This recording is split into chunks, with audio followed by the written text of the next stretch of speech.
কার্যকরী ক্ষমতা 3 নম্বর প্রশ্ন দেখো বলছেন যে একটি তলার উচ্চতা মানে একটি বিল্ডিং আছে, বিল্ডিং এর প্রতি তলার উচ্চতা 5 মিটার, প্রতি তলার উচ্চতা 5 মিটার হিসেবে 10 তলা ভবনের সর্বোচ্চ তলায় বসবাসরত একটি পরিবার আছে।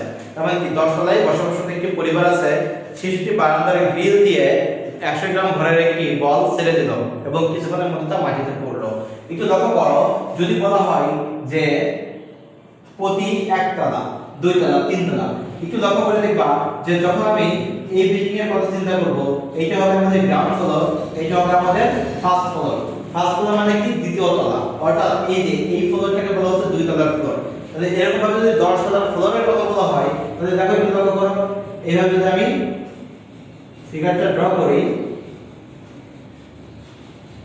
1 2 3 4 5 6 7 8 9, ধরো এরকম 10টা আমাদের ফ্লোর আছে। তাহলে এইটা 5 মিটার, 5 5 5 5 5 সব ধরো 5 করে আছে। তাহলে 1 2 3 4 5 6 7 8 9 10। এখন ওই শিশুটা কোথায় আছে বলতে এখানে দাঁড়ায় আছে না? তার মানে শিশুটি কত মিটার উপরে আছে? এখান থেকে টোটাল 45 মিটার উপরে দাঁড়ায় আছে। তার মানে বোঝা যাচ্ছে যদি বলতো 10 তলার ছাদ থেকে তাহলে দিতাম আমরা 50, আর যেহেতু বলছে 10 তলার বারান্দা থেকে তার মানে তখন দিব আমরা 45। যদি বলে 7 তলার বারান্দা থেকে তাহলে 7 তলার বারান্দা নিতে হবে 30 মিটার, যদি 4 তলার বারান্দার কথা বলা হয় তাহলে নিতে হবে 15 মিটার। অর্থাৎ বারান্দার কথা বলতে সবসময় আমি একটা কম নেব, আর ওই তলার ছাদের কথা যদি বলে তাহলে আমি যা আছে তাই নেব। আবার বলি যদি বলা হয় 5 তলার ছাদ, তাহলে 5 তলার ছাদ মানে কত? 1 2 3 4 5, এই যে 1 2 3 4 5, এই 5 তলার ছাদ মানে কি এইটা হচ্ছে 5 তলার ছাদ, তখন টোটাল 25 মিটার। বাট 5 তলার বারান্দার কথা বললে 5 তলার বারান্দা মানে হচ্ছে 4 তলার ছাদ, সেই ক্ষেত্রে এখান থেকে থাকবে। তার মানে আমাদের একটা অংশ কম দিতে হবে। আশা করি এই কনসেপ্টটা ক্লিয়ার হয়েছে। এখন আসো আমাদের এই প্রশ্নটার কথা যদি আমরা একটু আলোচনা করি, বলছে যে 5 মিটার হিসেবে 10 তলা ভবনের সর্বোচ্চ তলায় বসবাসরত একটি শিশু তাদের বারান্দা থেকে একটি বল ফেলে দিল, বলটি মাটিতে আঘাত করতে কত সময় লাগবে? তাহলে এখানে বোঝা যাচ্ছে h = কত হবে? n - 1 * h। তার মানে n - 1 বলতে এখানে 10 - 1 * 5, দ্যাট মিন্স 45 মিটার। কারণ বারান্দার কথা বলতে হবে n - 1h, আর যদি ছাদের কথা বলতে তাহলে nh হবে। এখন আমরা t বের করব। আদি বেগ কত ছেড়ে দিয়েছে, তার মানে 0। g কত? 9.8, এটা গ নাম্বার করছি আমরা। তাহলে সেই ক্ষেত্রে আমাদের প্রশ্নটা হচ্ছে t = কি লেখা যায়? h = ut + half gt square, তাহলে t = √2h / g।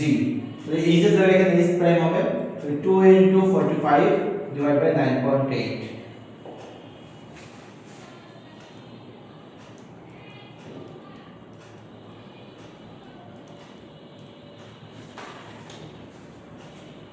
3.03 সেকেন্ড, এটা হবে আমাদের টাইমের মান। এখন এরপরে কি বলছে যে সপ্তম এবং চতুর্থ তলায় বলটি মোট শক্তি উদ্দীপকের তথ্য ব্যবহার করে গণনা করলে শক্তির সংরক্ষণশীলতা নীতি মেনে চলে কিনা। এখন এখানে স্পষ্ট করে বলা যায়নি যে 7 তলার ছাদে না 7 তলার বারান্দায়, তুমি যে কোনোটা নিতেই হবে।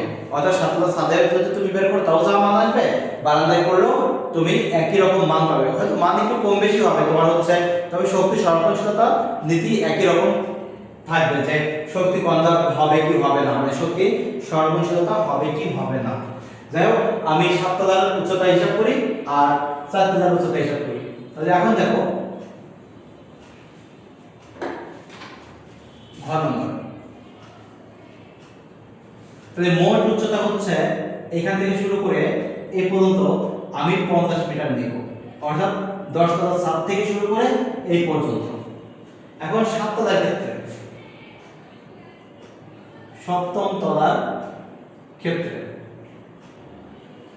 তাহলে সপ্তম তলার ক্ষেত্রে একটু লক্ষ্য করে দেখো, সপ্তম তলাটা ধরো এরকম কোন একটা জায়গায় আছে, তো সপ্তম তলার ছাদ নিলে 4 তলার ছাদ নিবা, সপ্তম তলার বারান্দা নিলে 4 তলার বারান্দা নিয়ে কাজ করবা। তো সপ্তম তলার ছাদ আমি নিলাম, তাহলে ভূমি থেকে এখানে উচ্চতা কত হবে? 5 × 7 = 35 মিটার, বাকিটুকু থাকে কত? 15 মিটার। এখন একটু লক্ষ্য নিব, বলটা ছেড়ে দিয়েছে কোথা থেকে? বারান্দা থেকে, তাহলে এখানে তুমি 50 নিও না, এটা তুমি 9 তলার বারান্দা নাও, এটা হবে 45 মিটার। 9 তলার বারান্দা 45 মিটার হবে। তাহলে সেই ক্ষেত্রে এটা যদি 35 ধরি তাহলে বাকিটুকু কত আছে? 10 মিটার আছে। তাহলে যখন এই বিন্দুতে গতিশক্তি দেব, মাথায় রাখো গতিশক্তির ক্ষেত্রে হিসাব হবে উপরের থেকে, আর বিভব শক্তির ক্ষেত্রেও হিসাব হবে, তার মানে এটা হচ্ছে এ বিন্দু, আর 4 তলার জন্য আমি ধরে নিলাম এইখানে 4 তলা বি বিন্দু। তো এই সপ্তম তলার ক্ষেত্রে এ বিন্দু ও চতুর্থ তলার ক্ষেত্রে বি বিন্দুতে শক্তি নির্ণয় করব। তাহলে ই এর কথা যদি বলা হয় তাহলে কি হবে? ইপিএ প্লাস ইকেএ, মানে এ বিন্দুর মোট শক্তি, তাহলে এই বিন্দুতে বিভব শক্তি, এই বিন্দুতে গতি শক্তি। তাহলে এই ক্ষেত্রে সরাসরি এভাবে বসাবা mg ই এর সমান উচ্চতাটা বসাবা 35 থেকে, মানে নিচ থেকে। বিভব শক্তির জন্য উচ্চতা নেবা নিচ থেকে, তাহলে কত হবে? mg 35। আর ই কে জানি কত? হাফ mv স্কয়ার, অর্থাৎ va স্কয়ার হবে। তাহলে mg 35 প্লাস হাফ, দেখো এই m তো m আছে, va স্কয়ার।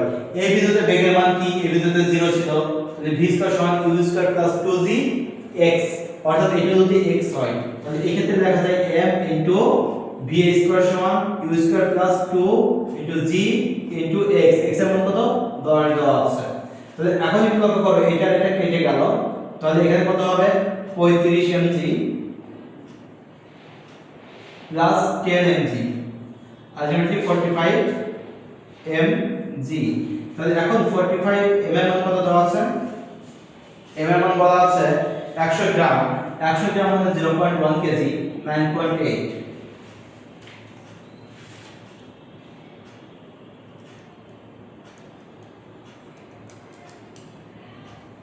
44.1। এখন যদি বলা হয় চলো ইবি, ইবি এর ক্ষেত্রে তাহলে একই রকম ভাবে লিখব ইপিবি প্লাস ইকেবি। তো ইপিবি বিভব শক্তি কত উচ্চতা আছে? এখান থেকে এটা কত? আমি বলছি যে চতুর্থ তলা, তাহলে চতুর্থ তলার আমি 7 দিচ্ছি, যেহেতু আমি 7 তলার 7 দিয়েছি, তার মানে এখানে উচ্চতা হবে হচ্ছে চতুর্থ তলার জন্য 20 মিটার, তাহলে অতিরিক্ত বাকি থাকলো কতটুকু? এটুকু 25 মিটার। বি বিন্দুর জন্য যখন বিভব শক্তি নির্ণয় করব, উচ্চতা নেব ভূমি থেকে বি পর্যন্ত, আর গতি শক্তি নেব এইখান থেকে 25 এই পর্যন্ত, অর্থাৎ উপরে থেকে বি বিন্দু পর্যন্ত নিলে পাবো আমরা গতি শক্তি, আর নিচ থেকে বি পর্যন্ত নিলে পাবো আমরা বিভব শক্তি। তাহলে সেই ক্ষেত্রে দেখো mg 20 plus half m vb square, তাহলে mg 20 প্লাস হাফ m, আর vb স্কয়ার সমান কি লেখা যাবে? এই বিন্দুতে ওই যে u square plus 2gh, u square মানে কত? 0, 2g h এর মান কত? 25, তার মানে এখানে হবে 2g 25। তাহলে এখানে কি হলো? দেখো 20 mg প্লাস 2 কেটে গেল 25 mg।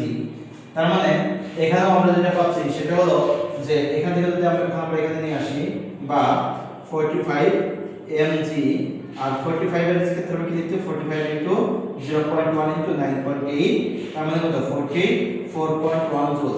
তার মানে দেখা যাচ্ছে যে 4 তলা এবং 7 তলার ছাদে বা আমাদের মেঝে যেটাই হোক না কেন, উভয় ক্ষেত্রে শক্তি সহনশীলতা নীতি মেনে চলে।